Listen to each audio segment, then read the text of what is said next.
Hello guys, 11টা বেজে গিয়েছে আর রান্না মানে সকালে খাবার রান্না করতে একটু দেরি হয়ে গিয়েছে আজকে। ছেলেদেরও খিদে পেয়েছে, আমারও খিদে পেয়েছে। আজকে আমরা সবাই মিলে খাচ্ছি ঝাল সুজি। এই যে কি খাচ্ছ? ভাল লাগছে? কি গো বড় বাবু, ভাল লাগছে? তো আমরা 3 ছেলে মায়ে বসে পড়েছি। এই যে আমার ঝাল সুজি, তো এটা এখন খাবো। চলো, ভালোই লাগে খেতে। অনেকদিন পর করলাম, মাঝে মাঝে খাওয়া হয় বাট এবার অনেকটাই লং হয়ে গেছে, অনেকদিন পর করলাম।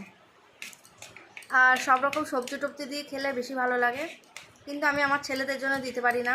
আমার ছেলেরা খেতে চায় না, এমনকি টমেটো দিলেও থুথু করবে, ফেলে দেবে। টমেটো দিইনি একটু, ওই জন্য সস দিয়েছি। তো এই হচ্ছে ব্যাপার। আমি আর আমাদের বড়মশাই আমি দুজনে মিলে খাই, তাহলে একটু সবজি টবজি দিয়ে করি। ঝোগ রুটি একটা হয়েছে আমার, এই যে